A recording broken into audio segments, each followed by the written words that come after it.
हम विषय उठा रहे हैं वो है ऑब्जेक्ट्स ऑफ मोरल जजमेंट। क्या बताएं?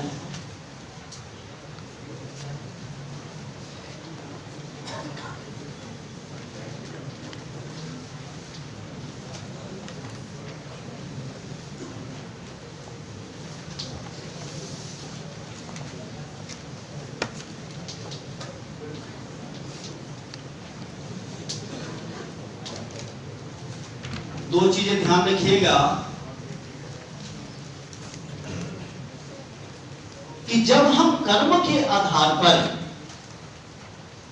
किसी आदर्श के आधार पर जब किसी व्यक्ति के कर्मों का मूल्यांकन करते हैं, whenever on the basis of some criteria, ideals, we attempt to evaluate the actions of a person.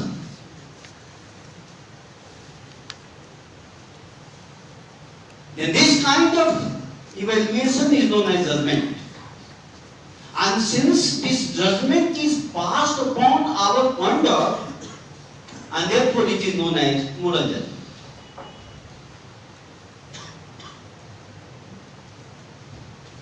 नैतिक निर्णय वह निर्णय होता है, हम दिखाएंगे, परेशान मत होइए, आप केवल समझिए। हम चाहते हैं कि आप लोगों को कहीं अभाव न रहे। नैतिक निर्णय वह निर्णय होता है जो एक मानक के आधार पर,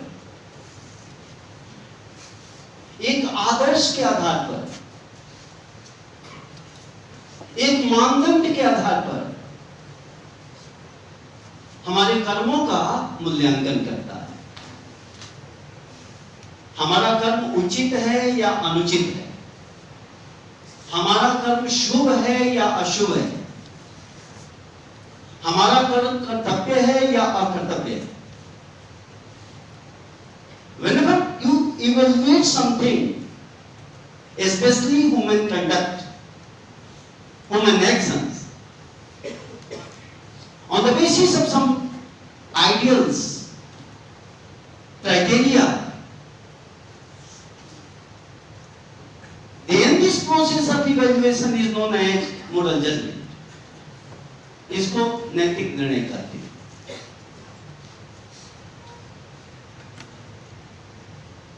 नैतिक निर्णय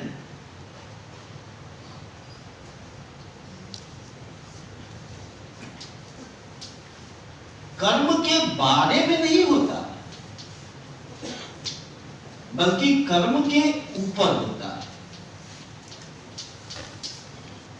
moral judgement it not judgement about action, but moral judgement is judgement upon action, about action, upon action.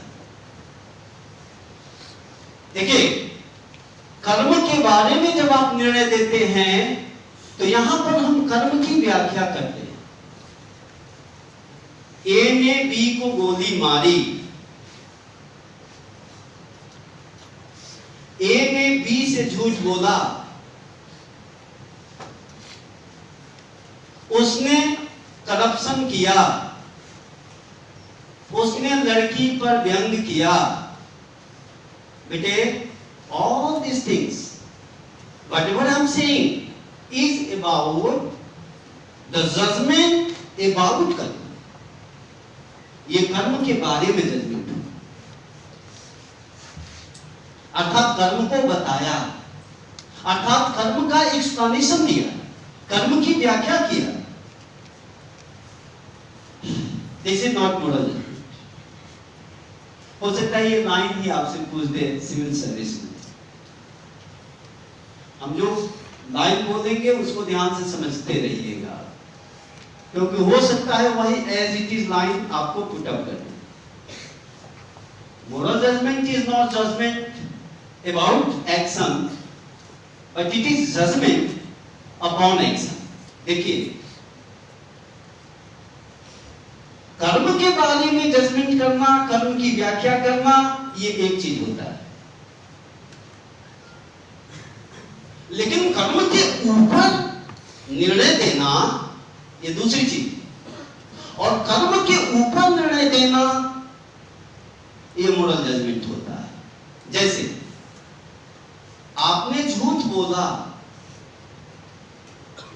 ये मोरल जजमेंट नहीं है, ये कर्म की व्याख्या कर रहा है। लेकिन आपने झूठ बोलकर अनुचित कार्य किया, ये मोरल जजमेंट हो। आपका झूठ बोलना उचित नहीं है, आपको लड़कियों पर व्यंग करना ठीक नहीं है, आपको अपना कर्तव्य न करना अनुचित है। Whenever you evaluate the action of any person on the basis of some criteria, that your action is justified, injustified, your action is good or bad, then this kind of judgment is known as moral judgment. ध्यान रखना, जो नैतिक निर्णय होता है वो कर्म की व्याख्या नहीं करता है।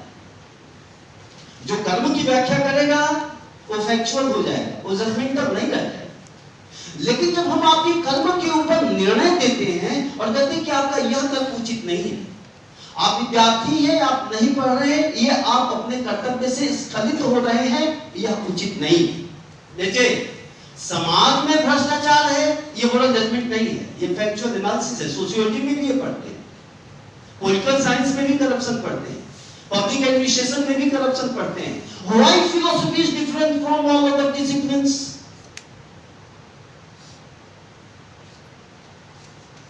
ये फैक्चुअल एनालिसिस नहीं करता है, ये केवल घटना का वर्णन नहीं करता है, बल्कि उसके ऊपर एक जजमेंट देता है। इसीलिए कहा जाता है कि जो मोरल जजमेंट होता है वो जजमेंट अबाउट एक्शन नहीं है, बल्कि जजमेंट अपॉन एक्शन। क्लियर हुआ? हमारा आचरण भ्रष्ट है, ये मोरल जजमेंट नहीं होगा, ये फैक्चुअल एनालिसिस होगा। आपने झूठ बोला, तो ये तो फैक्ट का हम वर्णन कर रहे हैं कि आपने झूठ बोला, ये मोरल जजमेंट कहां होगा? जजमेंट तो तब होगा जब हम ये कहेंगे कि आपने झूठ बोलकर अपराध किया। यदि हमारा कंडक्ट दूसरे के अंदर गलत प्रवृत्तियां विकसित कर रहा है, तो हम कहेंगे कि आपका यह आचरण समाज के लिए उचित नहीं है, ये मोरल जजमेंट हो। बेटे, जब तुम मोरल जजमेंट की बात करते हो तो मोरल जजमेंट फैक्चुअल जजमेंट और लॉजिकल जजमेंट दोनों से भिन्न होता है।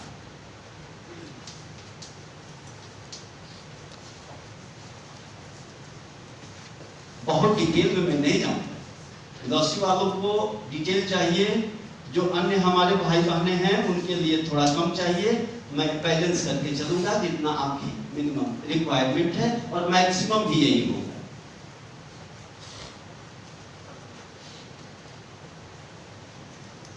जब फैक्चुअल जजमेंट या तथ्यात्मक निर्णय की बात आती है तो दिमाग में दो चीजें बैठाए, हमेशा दो चीजें बैठा दो। जब फैक्ट की बात आवे, जो भी फैक्ट होता है वो हमेशा इंफॉर्मेटिव होता है, सूचना देता है या वर्णन करता है। All kinds of factual statement give some information or it describes some facts. जैसे मैं कहता हूं कि देश के प्रधानमंत्री श्री मोदी जी हैं, तो ये इंफॉर्मेशन हो गई, ये फैक्चुअल हो गई। मैं कहता हूं कि सोडियम कार्बोनेट से रिएक्शन करने पर सॉल्ट बनेगा, ये फैक्चुअल हो गई, ये मोरल जजमेंट नहीं होगा, ये फैक्ट का वर्णन कर रहा है। मैं कहता हूं कि कोई चीज ऊपर जाने पर फेंकने पर नीचे आएगी, this is not factual judgement, this is not moral judgement, this is factual judgement.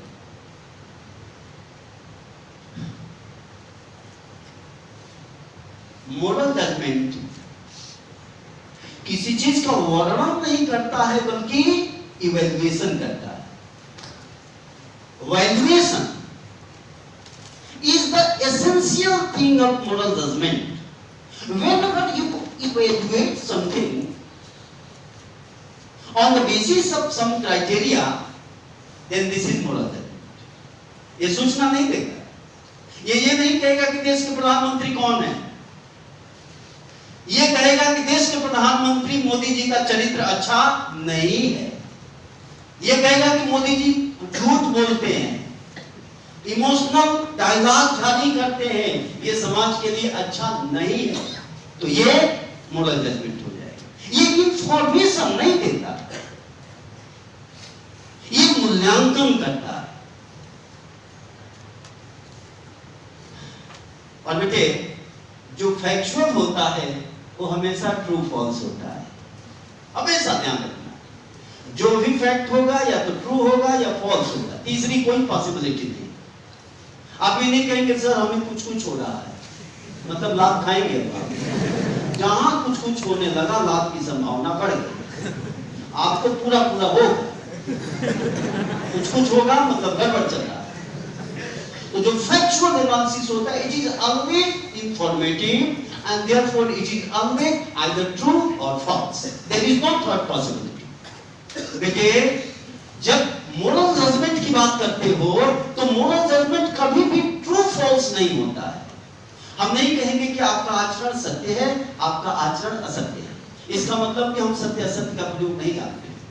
Moral judgement जब आप पास करेंगे तो ये कहेंगे कि आपका आचरण अच्छा है, आपका आचरण बुरा है, आपका यह कार्य कर्तव्य है और यह कार्य कर्तव्य नहीं है, आपका यह आचरण उचित है और यह आचरण उचित नहीं है। देखिए,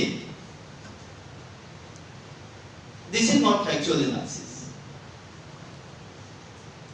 सो moral judgement is neither true nor false, but it is always either good or bad, appropriate or inappropriate, justified or unjustified।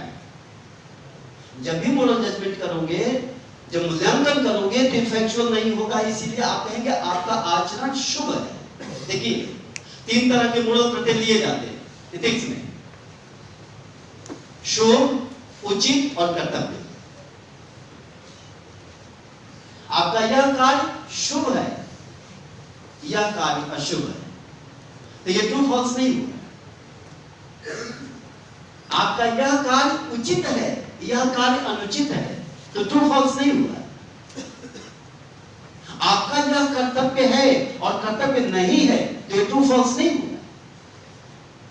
बेटे मोरल जजमेंट हमेशा वैल्यू से कंसर्न होता है। वैल्यू पर मैं एक अलग से लेक्चर दूंगा, लेकिन ध्यान रखना, इधर देखिए, आप दूसरे को बुलाने में अपना जीवन के ऊपर बात कर रहे हैं, आप अपने को देखिए, हर एक व्यक्ति अपने को देखिए। मेला कभी साथ नहीं जाता है बेटे, हमेशा यू शुड कंसंट्रेट योरसेल्फ। दूसरे से क्या कर रहा है, दूसरा बहुत कुछ करेगा, अपने को देखो मैं क्या कर रहा हूं, है ना। अपने में इतनी गंदगी है कि दूसरे की गंदगी नजर नहीं आती। पहले तो अपना कुछ सुधार हो जाए। सो कंसंट्रेट योरसेल्फ। मोरल जजमेंट आचरण के ऊपर होता है और ये फैक्चुअल नहीं होता है बल्कि मूल्यात्मक होता है, वैल्यू के रूप में होता है। वैल्यू क्या है, आपसे कोई एक पूछ दे तो आप सीधे सीधे कहना एक शब्द में कि वैल्यू प्रेफरेंस होता है। वैल्यू वर्चू नहीं है, जो एमए वाले हैं वो पढ़ते होंगे, जानते होंगे, हम उधर नहीं जाएंगे आज। तो जो मोरल जजमेंट होता है, देखिए इधर, वो फैक्चुअल जजमेंट नहीं है, क्योंकि जो नैतिक निर्णय होता है वो ट्रू फॉल्स नहीं होता है। ये घटना का वर्णन नहीं करता है, बल्कि ये हमारे आचरण का मूल्यांकन करता है। ये लॉजिकल जजमेंट भी नहीं होता है। देखिए, जो लॉजिकल जजमेंट होता है, जो फिलॉसफी वाले हैं वो ध्यान रखेंगे, वो आर्गुमेंट के बारे में होता है। अन्य बच्चे आर्गुमेंट नहीं जानते हैं, तो आप ये सोचिए कि जो लॉजिकल जजमेंट होता है वो हमेशा या तो वैलिड होगा या इनवैलिड होता है, ट्रू फॉल्स नहीं होता है। देखिए, सभी मनुष्य मरणशील हैं, राम एक मनुष्य है अतः राम मरणशील है, ये ट्रू फॉल्स नहीं होगा। ये वैदिक इनवैदिक होता है। लॉजिकल जजमेंट के साथ सबसे बड़ी चीज होती है कि ये अब क्लाइमेक्स देखिए, लॉजिकल जजमेंट ऑब्लिगेटरी नहीं होता है, आपके जीवन के लिए बाध्यकारी नहीं है। You are free to accept or deny it. It is not mandatory. It is not obligatory for you. It depends upon you. लेकिन जो मोरल जजमेंट होता है, it is obligatory. हमें हमारे जीवन में इंटेग्रिटी होनी चाहिए, तो ये केवल लॉजिकल नहीं है, हमारा आचरण में सत्य निष्ठा होनी चाहिए। बेटे, ये आपके लिए कोड ऑफ एथिक्स है, इसके लिए डायरेक्टिव प्रिंसिपल्स है कि आपके आचरण में सत्य निष्ठा होनी चाहिए। This is obligatory for you. और यदि आप इसका उल्लंघन करेंगे तो समाज आपको पनिश करेगा।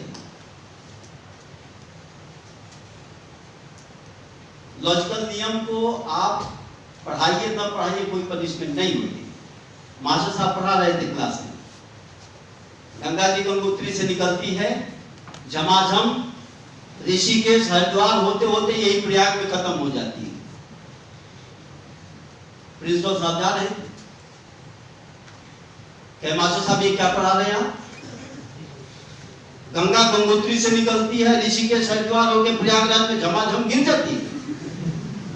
मास्टर साहब पूछा गए, प्रिंसिपल साहब एक शब्द आगे ना बोलिएगा, एक शब्द आगे ना बोलिएगा, मैं 5,000 रुपया में यहां से गंगा सागर नहीं ले जाऊंगा, मैं यही गिराऊंगा। गंगा सागर पहुंचाना है तो पैसा बढ़ाइए, ऐसा ना करिए, मैं यही गिराऊंगा, इसी प्रयाग में खत्म करके रहूंगा, बनारस भी नहीं ले जाऊंगा। देखिए, नैतिक नियम आपके लिए बाध्यकारी होता है, लेकिन जो लॉजिकल जजमेंट होता है वो जीवन के लिए नहीं होता है, लोक व्यवहार के लिए नहीं होता है, वो ज्ञान के लिए होता है। लेकिन moral judgement is mandatory, it is obligatory for everyone to follow the moral conduct in his और हर कंडक्ट और लाइफ। नैतिक निर्णय का अतिक्रमण करेंगे तो ये ठीक नहीं, ये बाध्यकारी है आपकी। जियो और जीने दो। और इस प्रकार जब हम मोरल जजमेंट आज ही पढ़ा रहे हैं, तो मोरल जजमेंट में ये 2-3 चीजें बहुत इंपॉर्टेंट होती है। मैं दिखाऊंगा, परेशान मत होइए, तो तकलीफ होगी, मुझे कोई तकलीफ नहीं होगी, हमें आप लोगों के बीच में सेवा करने में जीवन, यदि एक कण भी बच्चों की सेवा में लगे तो मैं अपने जीवन को धन्य समझूंगा। बाकी मेरे जीवन में कुछ नहीं चाहिए, इसलिए मुझे कोई दिक्कत नहीं। जो मोरल जजमेंट होता है उसमें 2-3 चीजें बहुत इंपॉर्टेंट होती है। मोरल जजमेंट रेगुलेटिव होता है,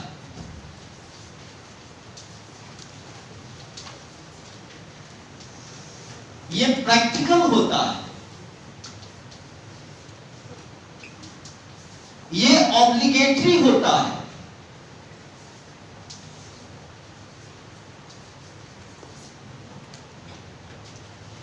ये 3-4 चीजें मोरल जजमेंट में होता है। और एक चीज और है कि मोरल जजमेंट नॉर्मेटिव होता है। बेटे, ये 4 चीजें समझ लो। Moral judgement is normative because it is concern with the norms, standards for the evaluation of human conduct। जो नैतिक निर्णय होता है वो आदर्शात्मक होता है, ये समाज को चलाने के लिए कुछ आदर्शों को बताता है, कुछ क्राइटेरिया देता है। कि हम कब किसी काम को शुभ कहेंगे और कब किसी कार्य को अशुभ कहेंगे। मैंने आपको कहा था कि जो मोरल जजमेंट होता है, पहले दिन ही बताया था, वो हमेशा इज से कंसर्न होता है, ऑट से, इज से नहीं। और ऑट व्यक्ति कहां आएगा, वहां चाहिए का भाव आएगा। जहां भी और हमें ऐसा करना चाहिए, यही नॉर्मेटिव हो जाता है। देखो इधर डिस्क्रिप्शन में तो केवल वर्णन करोगे, सोसाइटी का वर्णन कर लेना ये डिस्क्रिप्शन हो गया। समाज में भ्रष्टाचार है, ये वर्णन है। लेकिन समाज में भ्रष्टाचार नहीं होना चाहिए, ये ऑट हो गया, ये एथिक्स का विषय हो गया।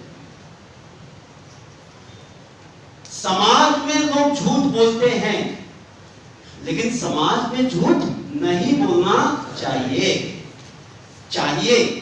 जब ऑट की बात आ जाती है तो वो नॉर्म से कंसर्न हो जाता है, और जब नॉर्म से कंसर्न हो जाता है तो उसी को नॉर्मेटिव साइंस कहते हैं। So moral judgement is always normative. Number 2, ये नॉर्मेटिव है, इसीलिए रेगुलेटिव भी है, नियामक है। नियामक क्यों है? क्योंकि हमारे आचरण को रेगुलेट करती है। बेटे, ये कोड ऑफ कंडक्ट है, और मैंने आपको पहले दिन बताया था कि समाज में जो कोड ऑफ कंडक्ट आए, आचार संहिताएं बनी, वो हमारे आचरण को नियमित करने के, हमारे आचरण को व्यवस्थित करने के लिए। तो आचरण को व्यवस्थित करने के लिए कोड ऑफ कंडक्ट आया, कोड ऑफ एथिक्स आया, इसीलिए इसको रेगुलेटिव कर, ये हमारे आचरण को रेगुलेट करता है।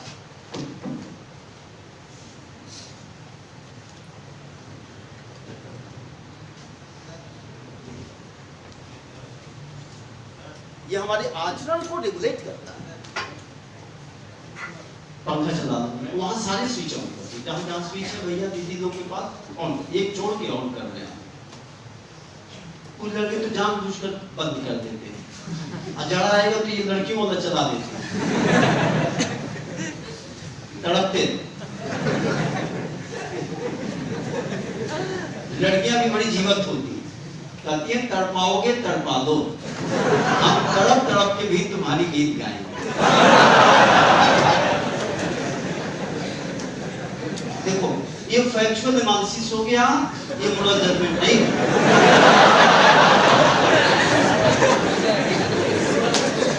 जब फैक्ट का एनालिसिस करोगे तो फैक्चुअल हो जाएगा, और जब ह्यूमन कंडक्ट का इवैल्यूएशन करने लगोगे तो वो मोरल हो जाएगा। बेटे, since moral judgement control human conduct and therefore it is known as regulative. Regulative का मतलब होता है नियमित करना, नियंत्रित करना, व्यवस्थित करना। और जो भी कोड और कंडक्ट बने हैं वो सब हमारे आचरण को व्यवस्थित करने के लिए बने हैं, इसलिए इसको रेगुलेटिव कहते हैं। ये प्रैक्टिकल भी है, क्योंकि मोरल कंडक्ट जब फ्रेम किया गया, कोड ऑफ कंडक्ट, तो उसका बेटे केवल एक प्रयोजन था, बार बार डिस्टर्ब न करो, तुम आके ठीक कर लो, इसको मत बताओ, तुमको ज्यादा ज्ञान नहीं कर रहा, क्योंकि एक बोलेंगे दूसरा बोलेंगे, मन हिल जाएगा। मैं बीच बीच में हिलाता रहता हूँ जानबूझ के आपकी कैटलिस्ट की तरह, ताकि आपकी एनर्जी लेवल बना रहे, और कोई प्रयोजन नहीं। मैं कभी मजाक कर देता हूँ, इसलिए नहीं कि मजाक करना मेरा स्वभाव है, इसलिए कि आपकी सिचुएशन को मैं देखता रहता हूँ। जब सिचुएशन आया थोड़ा सा घुलनशीलता, तो हीट दे दो तो घुलनशीलता बढ़ जाए, बस, और कोई प्रयोजन। तो उसको उस रूप में तो एंजॉय करो और पढ़ो। बेटे, मेरा काम ये है कि तुम्हारे अंदर क्यूरियोसिटी पैदा करें, बाकी तो सब आपका तो आपके अंदर इसके प्रति इंटरेस्ट आ जाए। ये क्या है ये समझ लीजिए, ये प्रैक्टिकल भी, क्योंकि जीवन से कंसर्न है, ये हमारे व्यक्तिगत सामाजिक जीवन से कंसर्न होता है, इसलिए ये प्रैक्टिकल है और मोरल लॉ ऑब्लिगेटरी होता है, ये बाध्यकारी। यदि आप मोरल लॉ का वायलेशन करते हैं तो समाज पनिश करेगा, और यदि समाज की भी बातों को नहीं मानेंगे तो वहां से कानून आ जाएगा। Where morality ends, law begins. यदि आप नैतिक नियम के द्वारा कंट्रोल नहीं हो रहे हैं तो आपके ऊपर लॉ काम करेगा। लॉ और मोरलिटी हम पढ़ाएंगे, आपको पढ़ना है, रूल्स रेगुलेशंस पढ़ना है, लॉज उस समय पढ़ाएंगे आपको। मोरल लॉ मैंडेटरी होता है, बाध्यकारी होता है, अर्थात ये आर्बिट्रेरी नहीं है कि हम माने ना माने, ये माने ही माने ना माने की कोई बात नहीं आती। तो ये चार चीजें मोरल आर्गुमेंट में, मोरल जजमेंट में होता है।